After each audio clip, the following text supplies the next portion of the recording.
Welcome to Freighted Legacies. My name is Rabbi Chaim Belyak. This is a program of Friends of Jewish Renewal in Poland, Beit Polska. This program this morning, which I will introduce in a few moments, after I've had a chance to tell you a little bit about our program of Freighted Legacies, is part of a series that brings us together with the history of Polish Jews, the legacy of current life in Poland, with all of its complexities. Our audience are Catholic Poles, Jewish Poles, secular Poles, a host of people who are interested in understanding the whole tangle of the past and present, both in its cultural and historical aspects. Our topic today will deal with one of the most important historical events that took place July 4th, 1946, and continues to have both historical and cultural echoes. We will dispense with a long introduction of our guests, but I will introduce them in a moment after I share with you just a little bit of the events that are taking place in the community in Poland. Just to report that the congregations celebrated Starim recently in Gdansk, Warsaw, and Krakow, and we had very good attendance. There are in Poland the same manifestations of expressions of concern about what is going on in the Middle East. There have been considerable expressions by people at Jagiellonian University regarding what is going on in the Middle East, calls for divestment, and so forth. That's not our topic, but we do want to remark that those things are going on. We continue to be an active, progressive Jewish community and invite your interest and participation in looking at our website.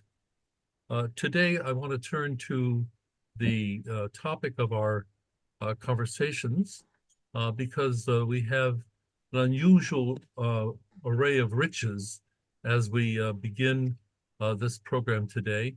The opportunity to hear primarily from a scholar who is visiting in the United States, Joanna Tokarska-Bakir, who is sharing with us the English translation of a book that came out in November. We had originally hoped that we would hear from her in February, and the circumstances are leading to the fact that we're finally hearing from her in May. The subject of this book is captured in some aspect in the subtitle, A Social Portrait of the Kielce Pogrom. In that title is the very complex and I would say artistically crafted work of a person who is an anthropologist, a literary scholar, and a religious scholar. These are some of the areas that Dr. Tokarska-Bakir works in. She is a full professor of ethnic and national relations study at the Polish Academy of Sciences at the Institute of Slavic Studies. She will be sharing with us just a little bit. Unfortunately, this book is so wonderfully complex and crafted that she will not be able to go into all the detail. I have read the book. I am in awe of the work and research she has done. I can only say to those people who respect the work of anthropologists, historians, literary scholars, Detectives. This is one of the finest pieces of uh, thinking and scholarship that we have seen in years. We are proud to have been among the supporters of the English translation. We are also going to hear from Professor Jan Gross, who teaches at Princeton University. Dr. Gross has written about the subject of the Kielce Pogrom as well in his book Fear. He's written widely about other topics of history. I am one of the avid followers of his books. I actually have not had the privilege to read them in the order he wrote them, but each one of them has been what I would call a bombshell in terms of opening up the subject of Polish history, Jewish history, and thought. So we're very richly endowed. I now turn the microphone over to Dr. Tokarska-Bakir. But first, I want to call to your attention that you should go to the app below that says translation and choose the language that you will want to hear. Choose either English or Polish, and that will allow you to be able to connect and hear properly. At the conclusion of the presentation, Dr. Gross will respond, and then there will be time for questions. The nature of things is that we will go a little longer than we normally do. Probably we'll conclude about 11:15, 11:20. I want to thank Marzena Szymanska, who is doing the simultaneous translation, and Dominika Zakraszewska, who's doing all the technical magic that is called Zoom. Dr. Tokarska-Bakir, thank you and welcome. Witam. Dzień dobry Państwu, dobry wieczór. Ladies and gentlemen, good morning or good evening in Warsaw and Israel. It's a great honor that I can speak about this book, and I'm really happy that it exists. I can show it to you. You can purchase this book. I am really grateful to all those who founded this effort, all those who wrote reviews, all those who trusted this book even before reading it sometimes. And I'm very interested in your questions. Next Monday, I will have a lecture at the Museum of the Holocaust. And there I will show two recordings with the testimony of the survivors, the same ones that I'll show today. But first of all, I would like to talk about an undertaking of which this book is a part of. So I will show you the covers of three books.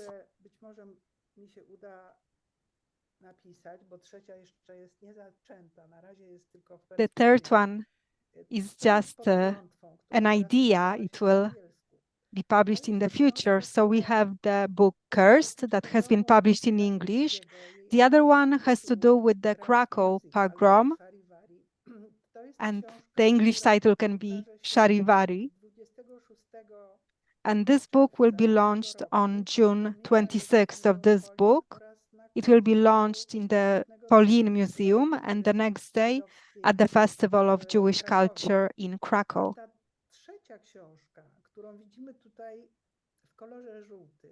And the third book here, you can see it in yellow, it's just being planned. It's still in heaven, you might say.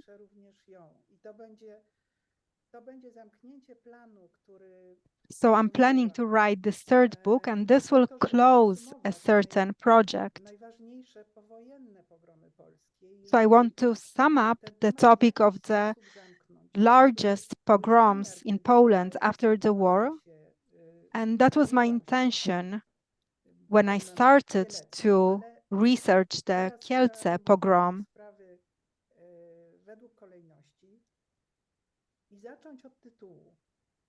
But let's start from the beginning, from the title. Muszę teraz jeszcze tylko język, którym mówię, zatwierdzić. Będę mówić I'm po just polsku. checking if everything is fine with the language settings. Więc dlaczego cursed? Kto tu kogo So why przeklął? cursed? Who has cursed whom? Klątwą zawdzięcza swój tytuł opowieści, która krążyła po Kielcach zaraz po The title pogromie stems from a story that was circulating in Kielce right after the burial of the victims of the Kielce Pogrom. So according to the story, during the trumnami 40 eulogy or the funeral speech said when the 40 victims were being buried at the cemetery at Pakosza, rabin Dawid Kahane przeklął Kielce. according to those who listened, David Kahane cursed Kielce. Of course, this was a misunderstanding. Przemówienie pogrzebowe I checked that, and I was able to do that because the jest funeral speech of David Kahane, you can find the outlines in the Jewish History Institute in Warsaw. It is part of the materials of the Social Cultural Association of Jews. pierwszą stronę tego przemówienia. Możecie tutaj to państwo This is the first obejrzeć. page of the speech. You can see it W here. tym przemówieniu, w tej mowie, rabin Kahane przytacza słowa Piątej Księgi Mojżeszowej, So in this speech, Rabbi Kahane mentions the words of the fifth book of Moses, znajduje się ciało człowieka zabitego. and it has to do with the situation when you find the body of a killed person. So you should bury that body, Uczestnicy pogrzebu and then those zdaniem standing by the jesteśmy grave winni should śmierci say, tego człowieka. "Oh Lord, we are not guilty for the death of this man." And David Kahane said, how many of those standing here today could repeat that sentence? And then he addressed the clergy of the Polish Catholic Church, and he asked about their attitude towards this event, if they feel like they haven't done anything wrong.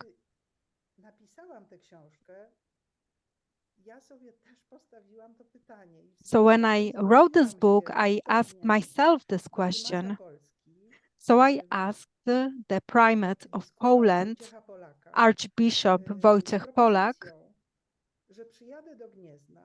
and I proposed that I can go to Gniezno, where his seat is, and I can share my conclusions that stem from my research that I've done over many years. Because I believe that only the Catholic Church is able to change anything, definitely, when it comes to the attitude of Poles towards the Kielce pogrom and to the issue of Shoah in Poland. So when I sent a reminder after 3 months, I did not get a reply at first.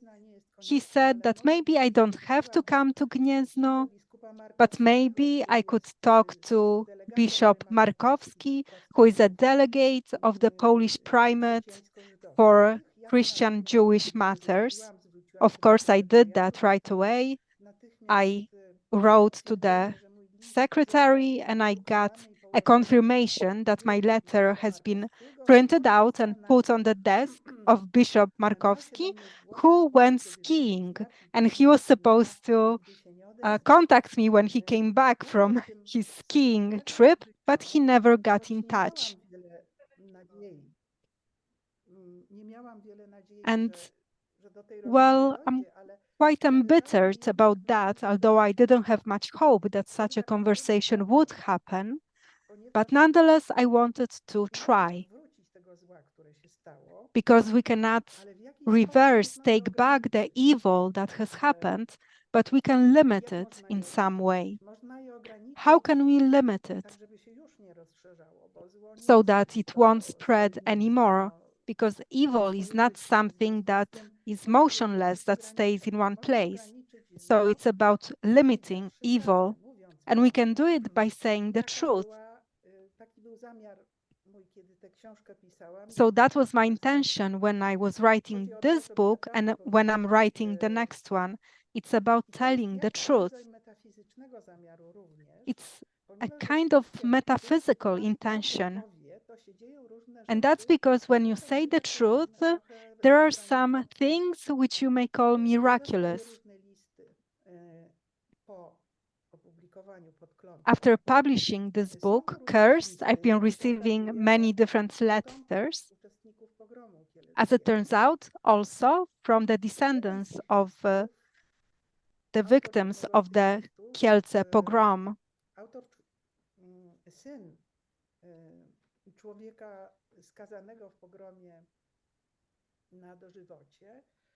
So one of these people, the son of a person who was convicted as a perpetrator of the pogrom, the son just could not believe it. So the first letter wasn't so nice, because he found my book, and well, today it's just easier to get in touch with the author rather than spend money, buy the book, and actually read the book. So I answered as honestly and as assertively as I could. I was encouraging him to read the text about his father. I didn't have much hope for a continuation of this conversation, but I got another letter in a completely different tone. I haven't received many such letters, but a couple did. And I think there is a process going on after the publication of this book. And this process is facing some obstacles. And that's because in the structure of Polish public debate, these obstacles do exist. And the conclusions that can be drawn from my research simply contradict the expectations, the structure of this debate. And what kind of structure is it? Well, it's much easier to blame some foreign forces, to say that they just came here and they provoked the poor Poles who were so moved by this allegation that a Polish child had been kidnapped, and that's why they killed the Jews. That is easier than just to believe that it's possible that without any provocation, people will be killing Jews. That something like that is possible 1 year after the war, after such a war, after everything that happened to the Jews during that war. The structure of the Polish debate, you can say, is trying to protect those who are writing this debate, participating in it, mostly the elites. It doesn't want for the elites to have to take responsibility for this pogrom. In books that were written about the pogrom previously, there is a book published by the Polish Institute by National Remembrance. It has 2 volumes, and there were maps of Kielce, but it never showed the place where there was the Kielce Cathedral. And on that day, there was a mass in the cathedral because it was the anniversary of the death of General Sikorski. So even if some people were not allowed to enter the Planty Street region, then at the cathedral there was a mass, and they could have said some words to this mob committing the pogrom to make them stop, but we don't know anything about such words. I'm almost sure that no one ever spoke them. That's why it's so important to address the spiritual elites when we try to ask for such behaviors. During one seminary at the Museum of Holocaust, I found out some information that is close to this rejection of the Polish elites to simply accept the situation. zmartwychwstaje ciągle od nowa zdziwienie. So in Germany, there keeps on arising this surprise that the Wehrmacht could commit any crimes. And the surprise appears cyclically. It's a cycle. So people are surprised that the Wehrmacht could have participated in crimes, in shooting people. And we know that it happened. It's been proved. So it's just something that happens, that some events do not match our imagination, do not match the symbolical structure of the public debate in Germany, that the army should be honorable. And in Poland, Elżbieta Janicka called this phenomena a cyclical surprise of the Polish intelligentsia, who already from 1946, in the commentaries to the Kielce Pogrom, was describing the circumstances of this pogrom, but then this knowledge is just very quickly repressed. And I have no illusion that also the discoveries that I've made in my book will also be repressed. For example, publications in Gazeta Wyborcza, in the subsequent years after this book, Cursed, was published. Different people, sometimes very esteemed Polish intelligentsia, lawyers, people who are known to fight for the rule of law in Poland. So they were repeating all the stories about the provocation, about the bad Russians who provoked the innocent Kielce residents.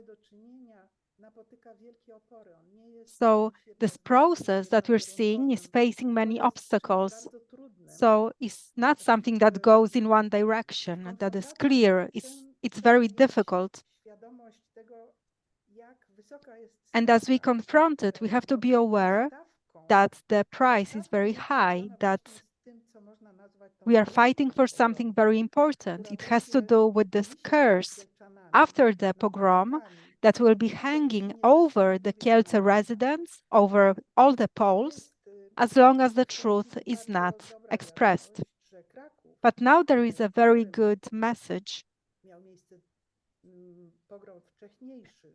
In Krakow, also a pogrom took place earlier in August of 1945, and it's the first town in Poland to take responsibility for what happened several decades ago in that town. And that was not the first pogrom. There were around 20 of them before. So the outgoing mayor of Krakow, Jacek Machrowski, has agreed to be the patron, or that the city will be a patron of my book. So maybe one day it will happen in Kielce as well. So now there is a question. I asked myself this question: how to tell the truth if we don't have unambiguous evidence? Professor Gross wrote about it, Professor Schajnoch as well. So historians usually said that we don't have any definite evidence.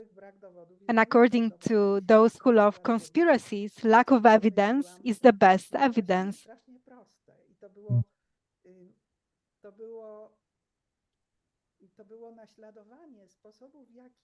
But what I wrote was actually very simple.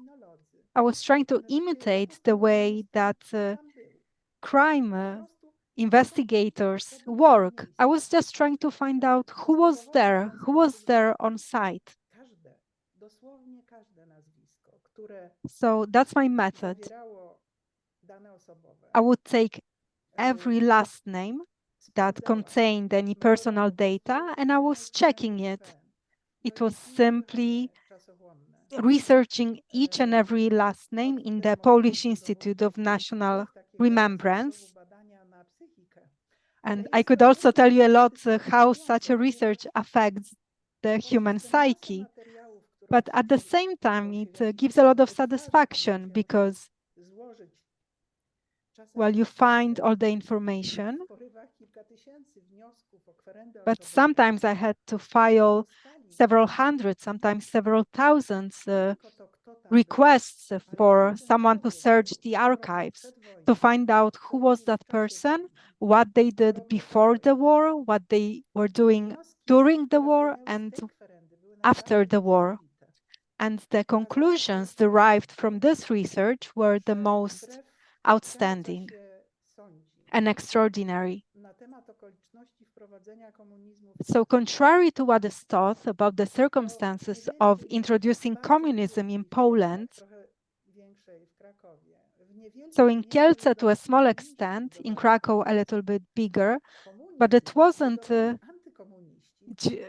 communists who were building, or Jewish communists who were building communism, but it was the anti-communists who were cooperating with the communist authorities. So there were some structures that allowed not even the emancipation of the Jews, but emancipation away from the Jews. And it ended quite quickly because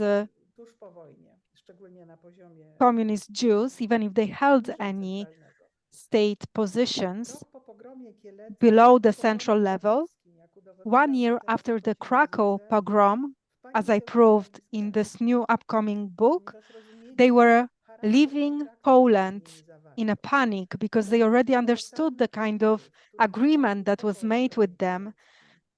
After the Kielce pogrom, a lot of Jews left Poland.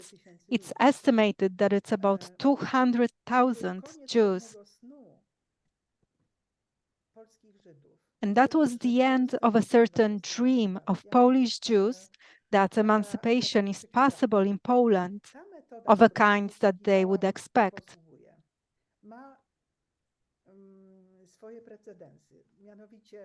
The method that I am using has been used before. Ludwig Neimer, that's who I want to mention, Louis Bernstein, who was using this method when he was trying to write the joint biography of the British political elite. And he showed, just as I showed for Krakow and Kielce, that in the 18th century, political divides were they weren't really fixed, that they were fluctuating, that MPs would change their party affiliation and they were more interested in their own interest than the ideology of the party. So the ideology that they followed was basically a fiction, just like the communist ideology that the members of the Public Security Office, of the civil militia and others who participated in Polish communism. So what they all had in common was anti-Semitism. So it was really an international group that had anti-Semitism in common. So slowly they were getting rid of the Jews. I've been speaking for 20-something minutes, and the main point are the testimonies of the survivors of the pogrom. So now let me tell you about them. So besides this widespread research about specific people to find out who was there at the site of the pogrom,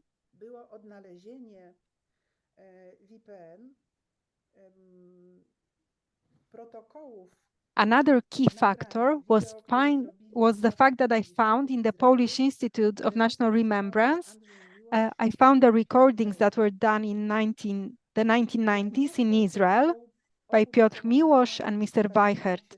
So after the book was published, I contacted Piotr Weichert.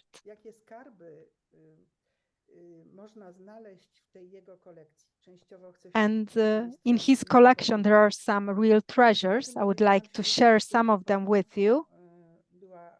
But I found out about it when this book, Cursed, was already prepared. Even before watching these recordings, I learned about the existence of Nusia Borenstein, You're going to meet her soon and see her. And her fiancé, Szmulek Nester. Exactly on the day of the Kielce Pogrom, they went for their first walk as an engaged couple. Szmulek was already a victim of the Krakow pogrom, so he quickly understood what's happening. That's why he wanted to find a safe place as soon as possible. He wanted to hide in the flat of the rabbi at the Fosha Street. It was next to the headquarters of NKVD and the command post of the Red Army. But Niusia here was very adamant, and she didn't want to hide. She wanted to go back to the rest. So the engaged couple got split, and Niusia herself went back to Plant 7. And she will tell you about it. She was wounded during the pogrom, but it wasn't severe, so she was able to take care of other wounded in the hospital. So in these recordings made by Miłosz and Weichert, there are more such materials. So this is the perspective of the witnesses, of those who suffered, who were endangered by the pogrom. So this gives me a different perspective. And when I listen to that, I simply cannot believe in any hypotheses about a provocation. Here you see from a close-up how the events were unfolding. And then if you supplement them by materials found in research, because then the last names are confirmed of those that the survivors are talking about, and then we'll see what happened to them later, what was the consequence of their attitudes in the pogrom, of those who were trying to save people. And then we'll see that the story is much more interesting when we do away with the hypothesis of a provocation. So before we show the recordings, I'd like to tell you about a project that maybe will start one day if we're able to collect the funds.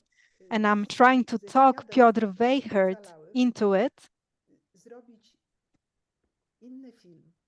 so that from the testimonies of the survivors to make a different kind of film, that there won't be any mention of a provocation, but will give the voice just to the survivors. And now we can rely on the research that I've done, and we are looking for the funds to prepare such a film.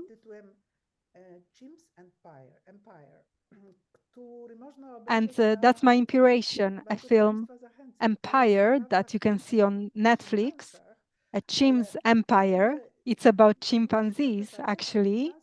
But if I remember correctly, we share 98 of DNA with them. So the story that is told there, it's simply fantastic. It's a story about one family of chimpanzees. So one day they got separated and they started to live in two different parts of the forest. And then they forgot that they are a family and they started a war between them. So it's really done wonderfully, because the chimpanzees are not an anonymous crowd, but you can identify them. You can recognize their faces. You get accustomed to how they behave, what they are doing. You can see how hatred explodes and what its consequences are. So I would be so happy if we could translate the ideas I described in the book into a movie, so that they could reach those who do not read books. So I will stop here, and now can we please show the shorter film recording with Ms. Niusia Borenstein, and then we'll give the floor to her fiancé Szymon, and then she will end. Nazywam się Niusia Borenstein, z męża Nestel. Byłam jednaczką w domu. Mój ojciec był inżynierem. Urodziłam się w Łodzi. Moja matka była profesorem. Zrobiła dwa, tak to się nazywa, dwa fakultety w Lipsku. Potem przyjechała do Polski z powrotem i pracowała w paru szkołach. Uczyła obcych języków, francuskiego. I byłam bardzo, bardzo przywiązana do Polski. Urodziłam się w Polsce. Byłam w Polsce 20 lat, oprócz roku, który spędziłam w koncentracyjnym obozie. Nie wyjechałam z Polski, gdyby nie to, że nastawienie przeciw Żydom było właśnie takie, jak było. I pogrom w Kielcach zmusił mnie jeszcze do tego, żeby zamknąć tą część, ten oddział w moim życiu i żeby jechać dalej, żeby zapomnieć przeszłość, ale to nie jest takie łatwe, dlatego że od czasu do czasu się wspomina te lata, które się spędziło w ojczyźnie, która była ojczyzną, jednak ojczyzną przez 20 lat i nieraz śnię, wspominam sobie polskie lasy, polskie miasta, wakacje, które spędzaliśmy w górach, w Krynicy, w Worochcie, w Jaremczu, w Zakopanym. Po 5 latach getta i po roku obozu koncentracyjnego wróciliśmy do Polski, wróciliśmy do Łodzi. Byliśmy w ośrodku reproduktywnym dla młodzieży żydowskiej, żeby postarać się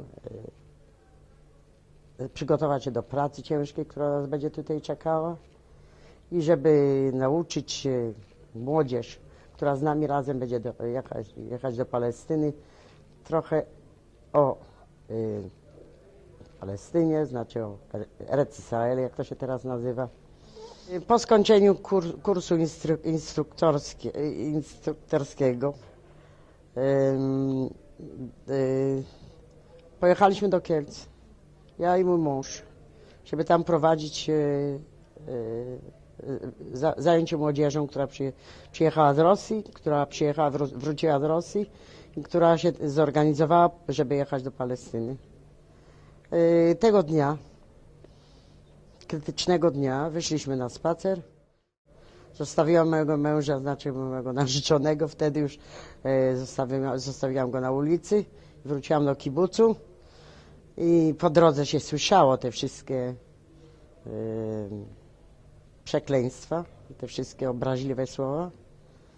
Ja nie miałam doświadczenia, ale wiedziałam tylko jedną rzecz, że chcę być razem z wszystkimi. I wróciłam do kibucu. Plac był olbrzymi, dlatego że to była szkoła tam koło kibucu. Prawda? Szkoła była. Rafał, szkoła była? Tak. I plac był olbrzymi. Po drodze słyszałam, że wszystkie fabryki zamknęli, że całe miasto poszło bić Żydów. I to słyszałam po drodze.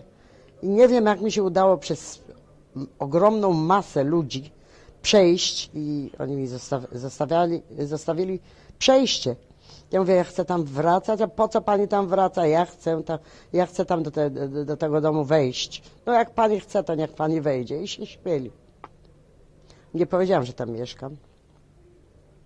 Weszłam do środka, weszłam na piętro, drzwi były jeszcze otwarte, ale było pełno ludzi na ulicy, znaczy na placu. Wszyscy byli uzbrojeni nawet kawały wyrywali z płotów, wyrywali kawały, tak, sztachety z płotów. Kto nie miał czego innego. Wszystko było uzbrojone. Kobiety i mężczyźni, tak? Każdy coś miał w ręce. Ja tam poszłam do środka, nic mnie nie interesowało i weszłam na górę i się pytałam, co słychać, co wy tego. I wszyscy się bali. I potem po chwili zaczęły padać kamienie. Rzucali kamienie i było tam okropne krzyki na dole było. Nie wiem, co się tam działo w drugiej stronie, gdzie byli chłopcy, ale myśmy dziewczęta, byliśmy tam w środku i jeden z naszych chłopców siedział na podłodze i miał rewolwer. I on mówi, będę was bronić. I były takie ciężkie drzwi i myśmy te drzwi zamknęły i myśmy jedną pryczę, były tam prycze, jedną pryczę tam na to postawiły i potem on siedział naprzeciwko drzwi. W pewnej chwili słyszeliśmy, że wołają, żeby otworzyć drzwi. No to myśmy nie chciały, myśmy się bały, zaczęły płakać. Po chwili zaczęło się strzelanie. Strzelili w zamek, żeby otworzyć te drzwi. A ten człowiek, jeden z chłopców, on był dorosły, on był w rosyjskiej armii, on po wojnie wrócił z powrotem do Kielc i oni go zabili, oni go zamordowali, oni mu strzelili w głowę. To było coś okropnego, widzisz, coś takiego. I potem zaczęli nas wyganiać przez klatkę schodową na dół. Zejdźcie i wyjdźcie i wynoście się stąd. I w pewnej chwili odwróciłam się i widziałam, że biorą tą balkę i że ją rzucają przez balkon na dół. I potem słyszałam, że ją złapali na bagnety. I jeszcze jedna była, że przyjechała piękna dziewczyna, wysoka, blondynka. Przyjechała z Rosji z tym chłopcem, z tym panem, którego pan już tutaj widział, że jest niewidomy, tak? To była jego przyjaciółka. Ona śpiewała i on grał na gitarze. Było wesoło w kibucu przedtem. I myśmy się bardzo, bardzo dobrze trzymali razem. I było nam bardzo dobrze razem. I zamordowali tą Fanię też. Znaczy ją też rzucili z piętra. I słyszałam potem, że te dwie dziewczynki złapali na bagnety i ją zakuli na śmierć. Ja nie byłam na pogrzebie, dlatego że ja byłam w szpitalu, a potem nas zabrali do Łodzi ze szpitalu. Ale zeszliśmy na dół, po drodze były sali, ja myślałam, że oni przyszli nas bronić, ocalić nas, dlatego że już widziałyśmy, że tutaj się dzieje coś niedobrego. To po drodze oni tak sobie, kogo trafili, to mu dali po głowie, rozumie pan? Tośmy zeszły na dół i stało tam koło drzwi, było dwóch żołnierzy, ale nie, to też takich milicjantów z karabinami i też walili karabinami po głowie. Ja sobie myślę, jak ja dostanę po głowie, to ja leżę, ja się nie ruszam. I tak zrobiłam. To sam po głowie, nie wstałam więcej, żeby się bronić albo coś takiego, ale jeszcze zdążyłam mu powiedzieć, to przecież wy przyszliście tutaj, żeby nas bronić, żeby nas ocalić. To sam po głowie i się położyłam i leżałam. Straszne były wrzaski, straszne były przekleństwa i straszny ruch był naokoło. Ja się udawałam się, że jestem nieprzytomna, że nie żyję, tylko od czasu do czasu patrzyłam, co się dzieje. Widziałam, że tutaj jedna i druga starała się wstać i uciekać, to dostała jeszcze raz, jeszcze raz, jeszcze raz po głowie, jeszcze raz po plecach. Potem pod wieczór się zrobiło cicho. Nie wiem, kto tam zrobił porządek. Wiem tylko jedną rzecz, że przyjechały ambulansy i zabrali nas do szpitala.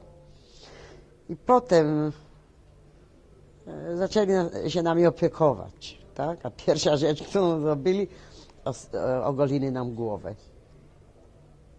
Moja przyjaciółka Hindzia, że tutaj siedzi, miała długi warkocz, blondynka, piękne włosy, które ocaliła przez cały czas, że była w Rosji. I ostrzelili jej głowę, ogolili jej głowę zupełnie, to mnie też. Także warunki w szpitalu też nie były takie bardzo przyjacielskie.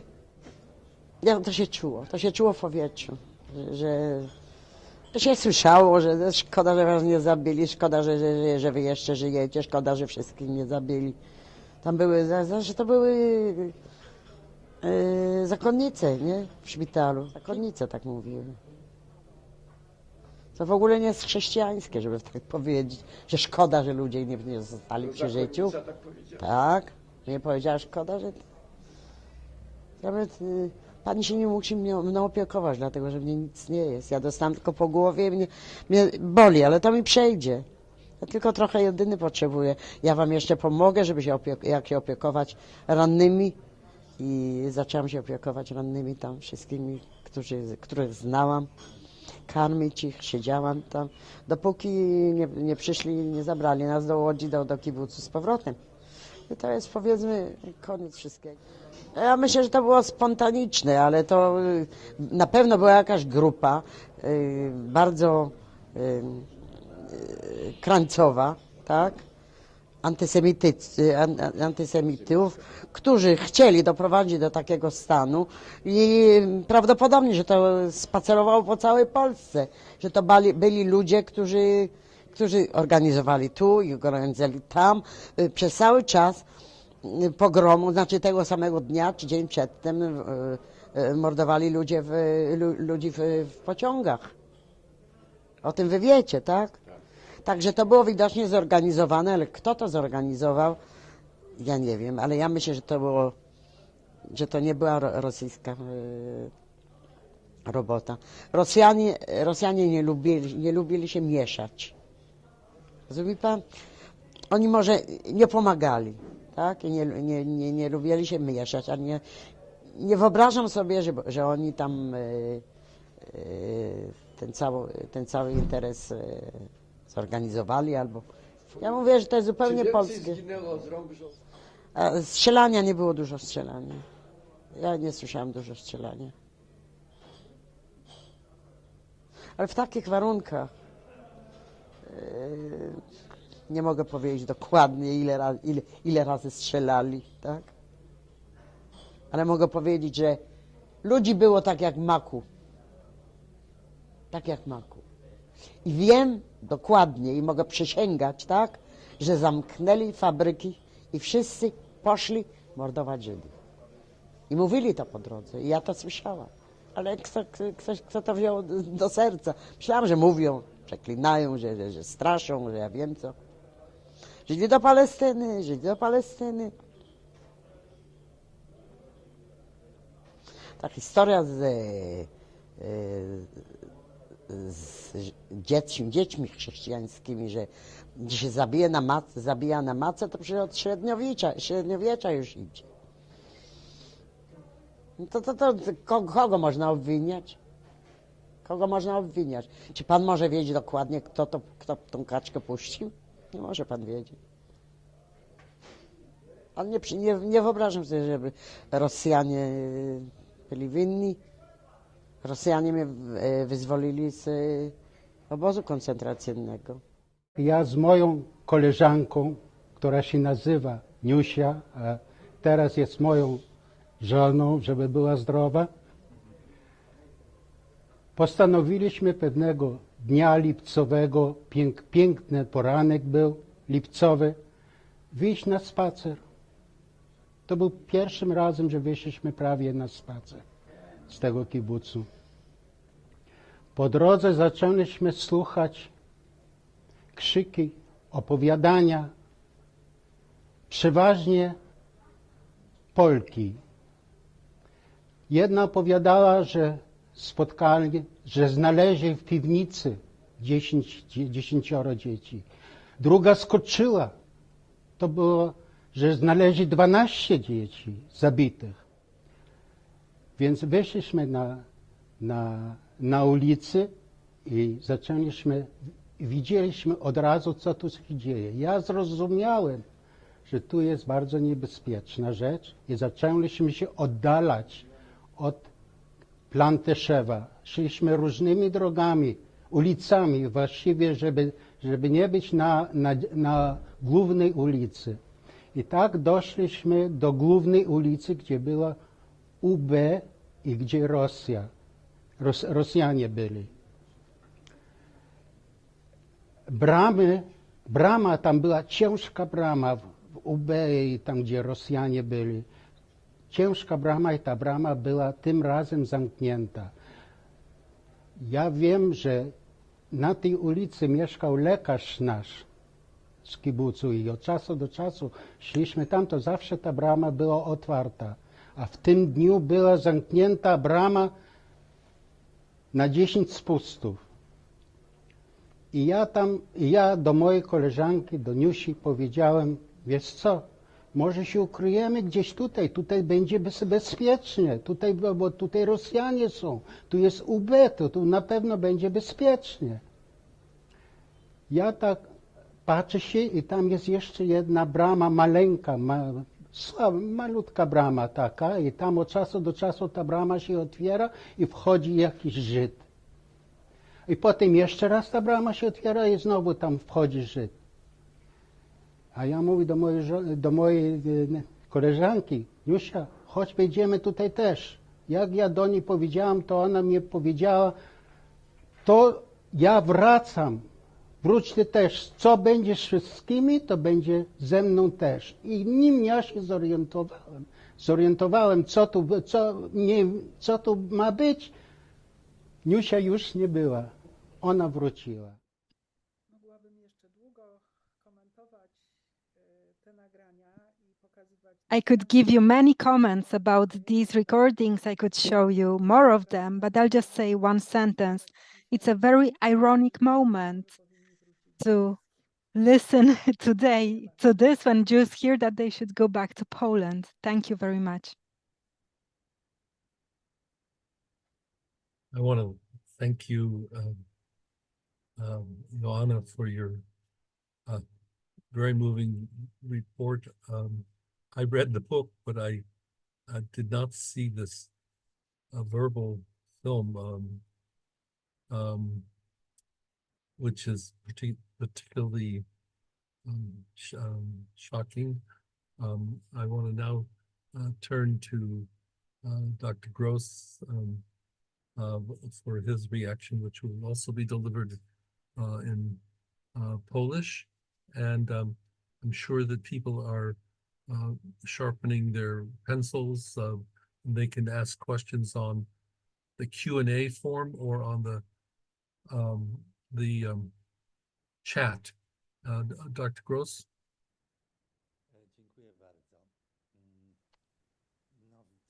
Thank you very much.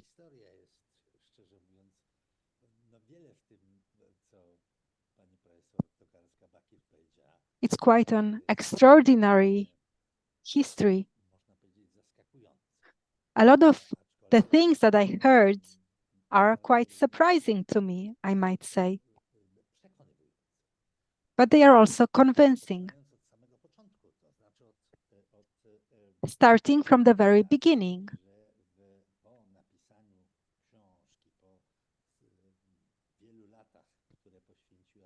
So from this declaration that Professor Tokarska-Bakir has dedicated many years to researching this topic, and she believes that the right way to somehow disarm this issue, to neutralize it,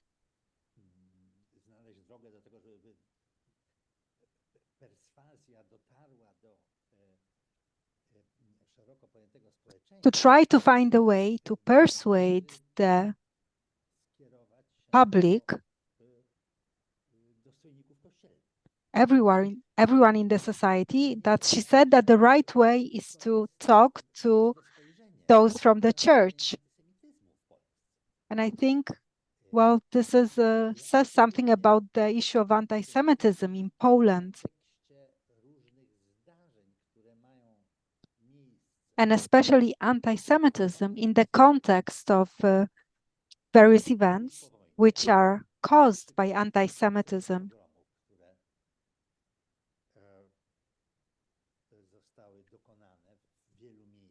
So there was a series of pogroms right after the war in different places in Poland. But also the behavior of the widespread Polish society during the occupation towards the Jews and the persecutions that were inflicted on the Jews by their neighbors.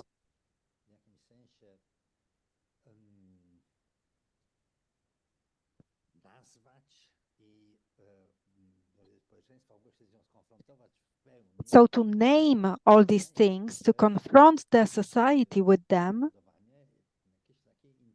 I believe that the right way is to somehow motivate an intervention from the church. And that's because, in my opinion, the church is, in a very deep sense, responsible for what happened. First of all, because of the anti-Semitic message before the war.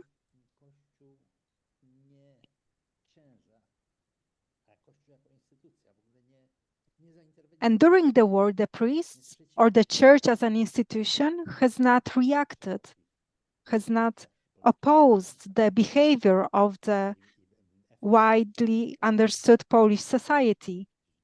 They did not react to the fact that Jews were being persecuted, the ones who could have survived. But for the first time, I heard something like that from Professor Tokarska-Bakir, and we know each other very well.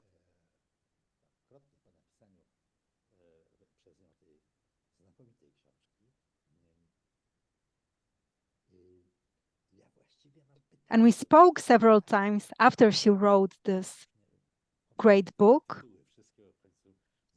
And so I have a question to Joanna. So how did you imagine a conversation with the primate of Poland? What did you want to tell him? And what did you imagine that he would reply? That's the first question.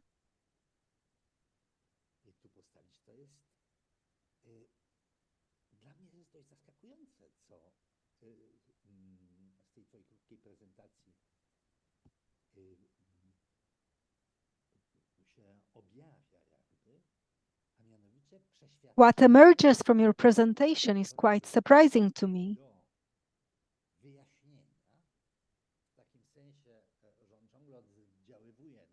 And namely the conviction that there is a problem that needs to be solved, that it's still impacting the societal imagination.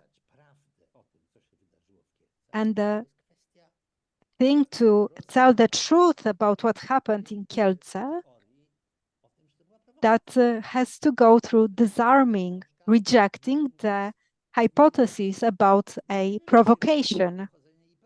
And many things happened. There was an investigation by the Polish Institute of National Remembrance.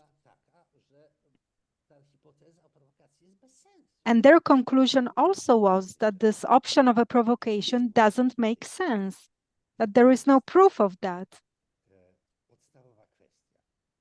So why do you believe that right now this is the basic matter that has to become widely known, that we have to publicize this so as to solve this problem? And one last reflection.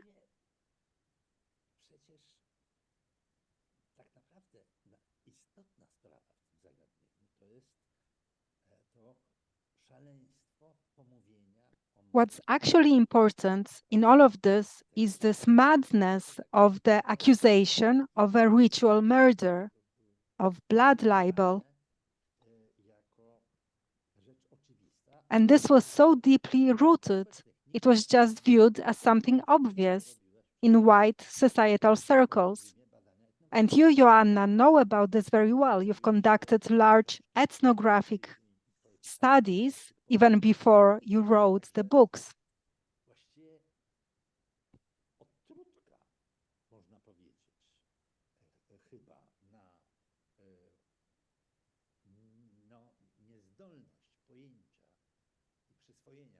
So what's the cure, the medicine for this fact that we simply cannot understand what was the essence of the anti-Jewish violence in Kielce? This is our reference point.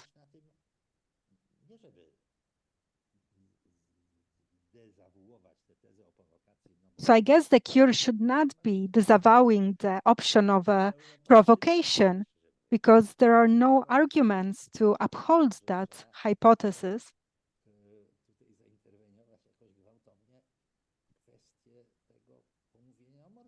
So maybe we should somehow intervene very strongly about the belief in the blood libel. And here, maybe if you would talk to representatives of the church hierarchy, then maybe here you should mention something that happened in Kielce, the statement of Bishop Kubina. And then 2 months later, if I remember correctly, in September, there was a letter of the episcopate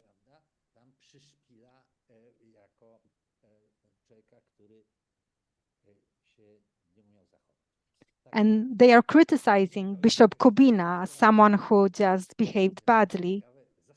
So it's just a bunch of reflection. It's all very interesting and very surprising to me. I thought that, in your opinion, the matter that still needs to be solved in order to simply disavow the absurdity of the thesis about the provocation, that this is what should be done. So I will just briefly answer. So how did I imagine the conversation with the primate of the Catholic Church? Because he is considered to be a decent person. I wouldn't speak like that with any previous representatives like Primate Glemp or others who are not seen or were not seen as decent persons. But Archbishop Wojciech Polak was seen as someone who is not cynical. So I thought that someone who is not cynical is the right kind of person to have a conversation with. It's someone who believes in a certain spiritual reality, that there is something like a conscience. It's not just about God, but also about the conscience. Yes, and a clergyman should be aware of these kind of things, let's be honest.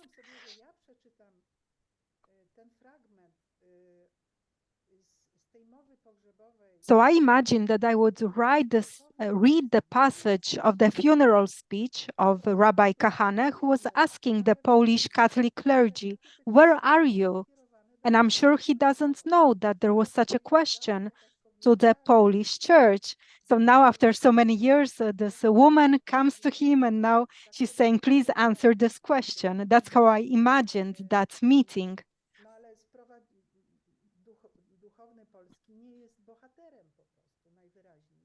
But the Polish clergyman is not a hero, it seems. So I described their attitude. First, he was trying to send me to someone else, and then I was ignored, even though I got a confirmation that the bishop got my letter. So this is the reality, that there is still cynicism and a pragmatic approach. Let's not touch this issue. The situation is already bad. We don't need another problem. We don't want to deal with some past murders. And let me move to your third question about the blood libel. It's a very important topic, but I don't have good news. There was someone who was my ally in the fight against the blood libel belief, priest Lemański, Wojciech Lemański. So when my book Legends About Blood in 2008 was being published, that priest had the courage to say that the blood libel was part of this pious tradition of the Polish Church. But now he withdrew from that opinion. Priest Lemański was persecuted by the Church. He was suspended. He was threatened that he would be kicked out of the clergy.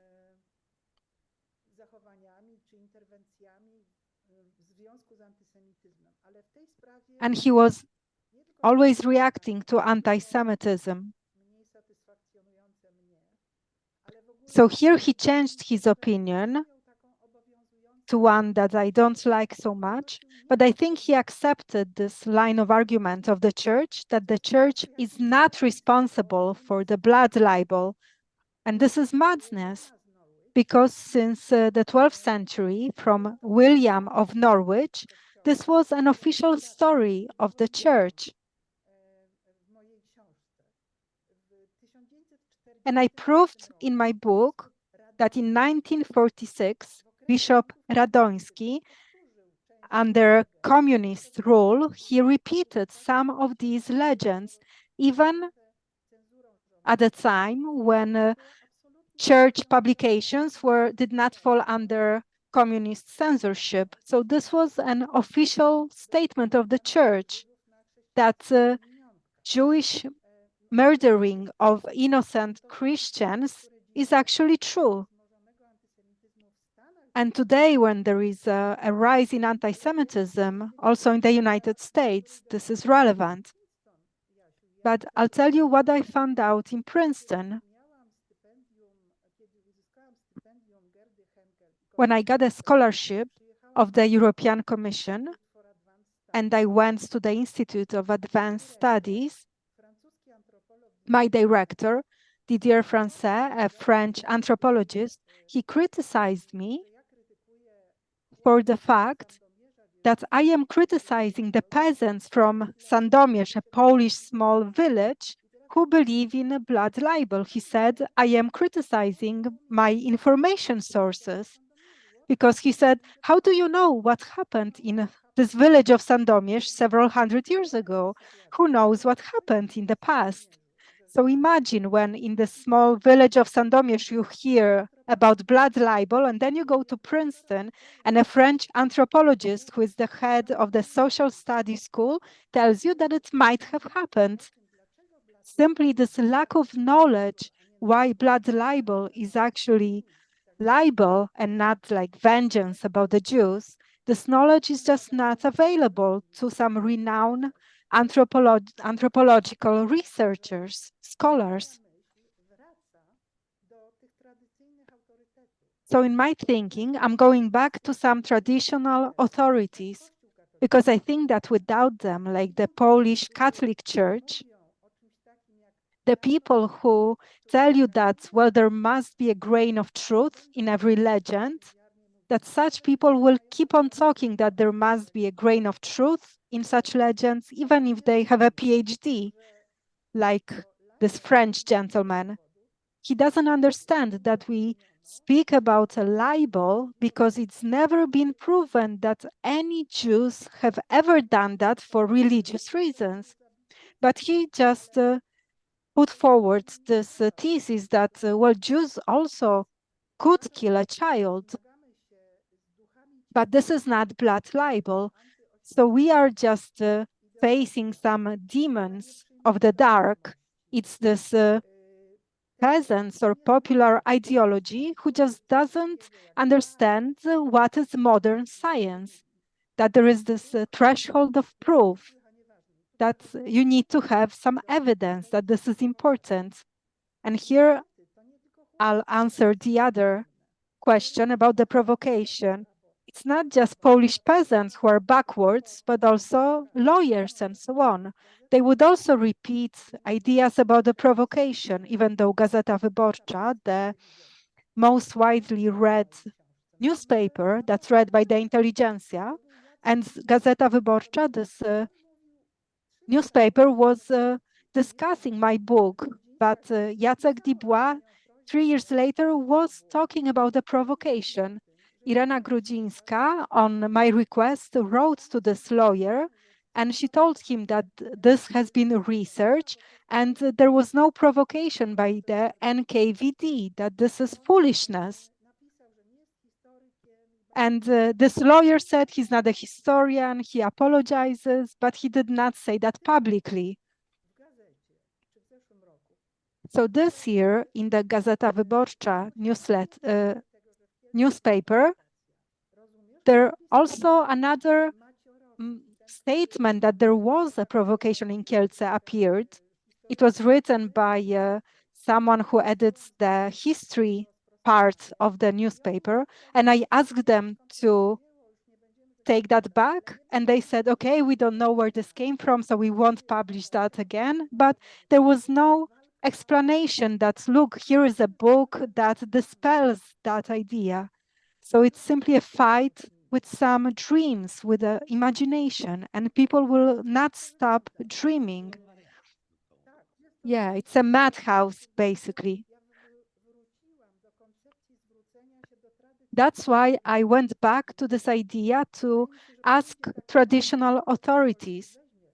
I hope there will be a time when the Polish Church will take this upon itself, because today it's so weak that maybe it will want to improve its standing. And this is the easiest thing, just admit to your guilt.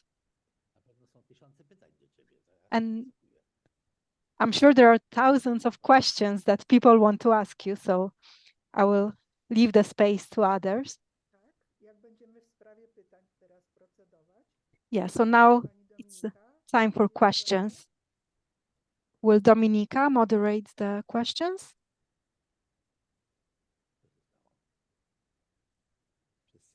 Would you like me to handle the questions in English, or you would like to deal with them?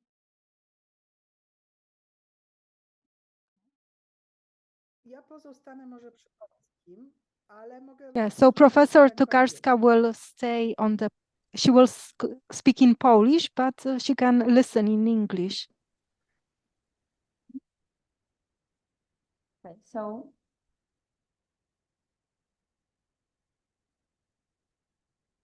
we have a few questions in Q&A and in the chat. One of the questions we have from Mane Bekir.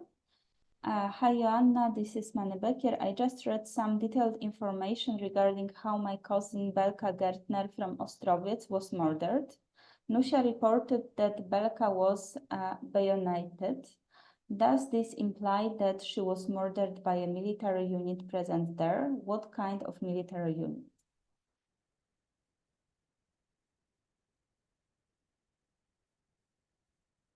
Jeśli chodzi o Belkę Gertner, to również As to Belka Gertner, also in the testimony of Nusia Borenstein, there is a statement about the bayonets. There were no witnesses, so I was not able to establish whether Belka was the one who was thrown out of the balcony or whether this was another person that hid in a cellar and then she was beaten to death by a soldier. Jeszcze powiem o tym, że Belka Gertner razem z Rachelką Zander, and Belka Gertner, along with Rachelka Zander, they came to Planta Street from the village Busko. It's a health resort. They were supposed to kind of get better physically after what they went through during the war. At first, one of the historians was not aware that they came back to Planter Street because someone called them on the phone and told them they shouldn't come back. But actually, it got an opposite reaction because they decided to join the rest. Their bodies at first were not recognized by Jehiel Albert, the head of the kibbutz at Plant 7th Street, because he thought they would not be there. We know this from his testimony after the pogrom and those made in Yad Vashem, in a conversation made by Idak Fik. So according to the second version, Belka was hiding in this toilet that was somewhere in the yard, and she was killed by soldiers. And what kind of soldiers were there? There were two military units at the Planter Street. It was the Internal Security Corps, so the Army of Internal Security, so-called KBW, and the other ones were the ones from the 2nd Division of the Polish Army. It was a communist army, but as the whole army and the whole civil militia, they were not well trained, so they didn't know if they are supposed to murder the Jews or if they're supposed to defend them. And that's a paradox of the Polish reality in 1945 and 46.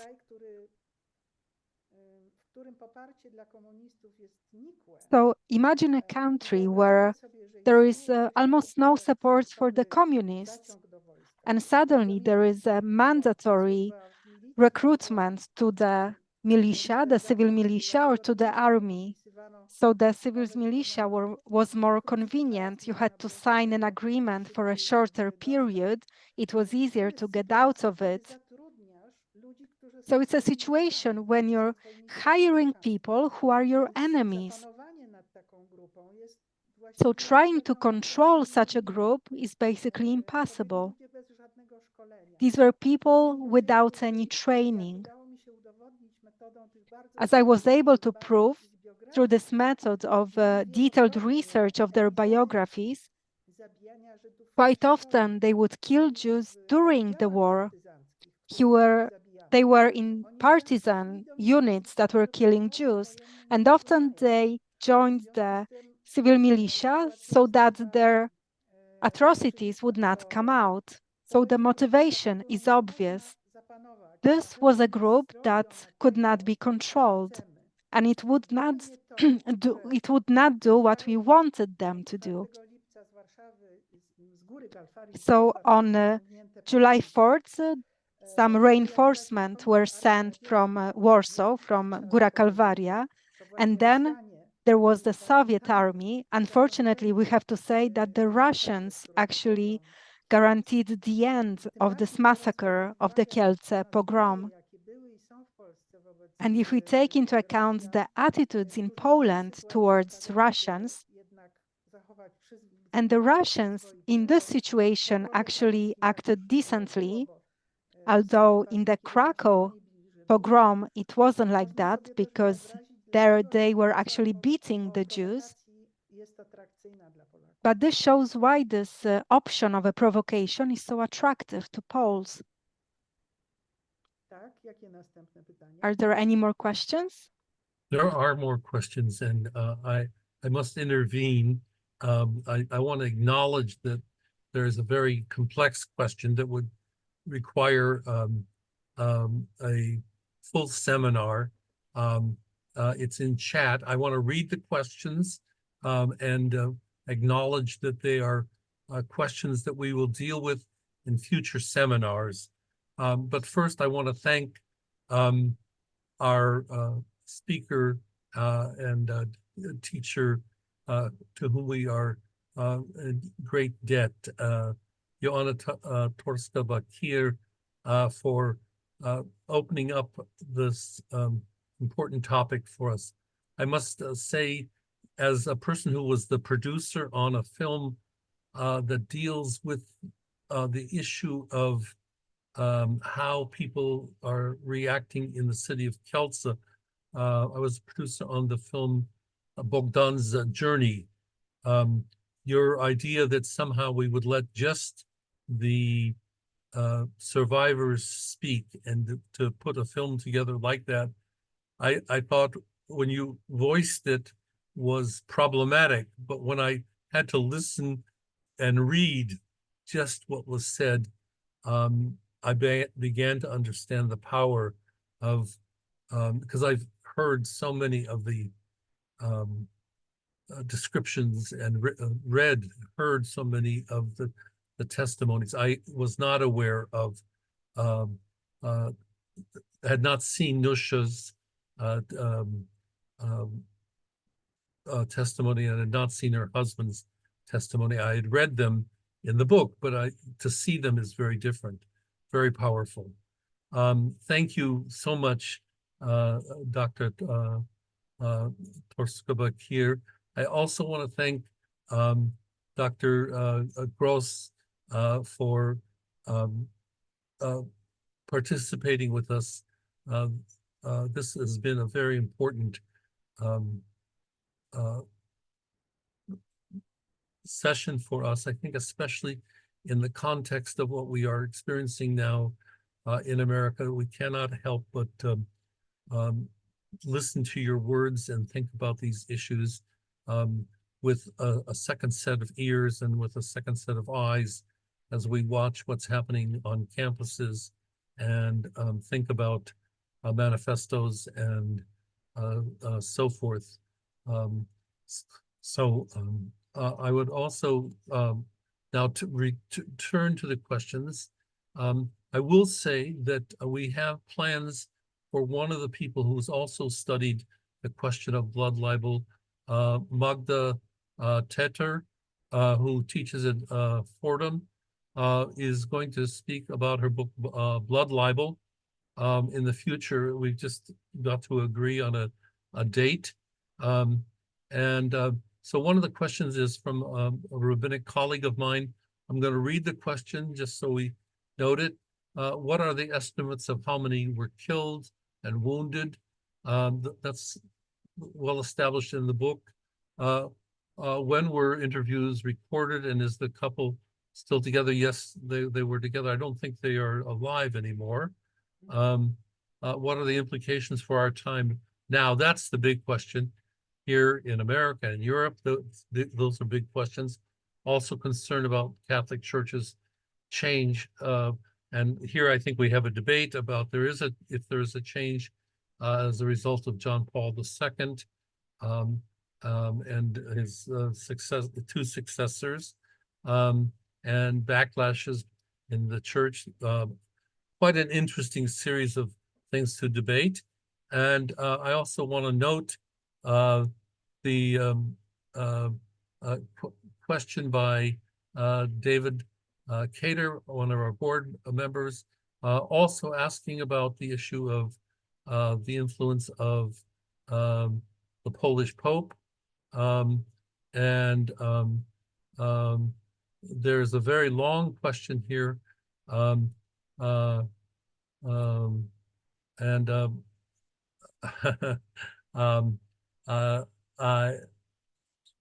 see that this is a very complex question. So I will just say that people are welcome to read this question. It asks the question about the issue of the provocation.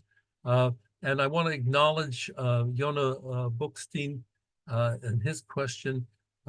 It's not so much a question, but just a repetition of what we feel at the conclusion of this very interesting seminar, which is thanks, and thanks to Yona for his question. As usual with the very good seminars, it demands that people go read the book. And it leads us back to the fact that we have intention, Joanna, to support and be involved with the second book and the third book. Please keep us informed. We uh, uh, invite you back already for a report. And don't wait to for the translation. Maybe we can get a head start on a report on the book on the second book is on Krakow, and the third book is on the city of Pogromu Rzeszowskiego. about the pogrom in Rzeszów. Rzeszów, right? Rzeszów. So please, we should maybe hear about that before they get translated into English. I want to note that normally we have two people who do the translation. Today we relied on the very good translations of Marzena Szymanska, and she did a wonderful job of translating from Polish to English. Normally she's translating from English to Polish, and we thank her for her very good translation. We will be convening in June. We're still working on the exact date. The conversation that we're planning is actually a conversation that will deal with the question of the date 1968 and the issue of the invitation to leave Poland that was given to Jews, and the question of who will speak and how it will be structured. We'll be informing people, and we ask you to get on our mailing list and to support our work financially. That's very important. And again, thank you to Dr. Gross, to Dr. Joanna Tokarska-Bakir. A special thank you to Dominika. Stay hydrated there in India, and we wish everyone a good day. Warmest regards to everyone. Take care.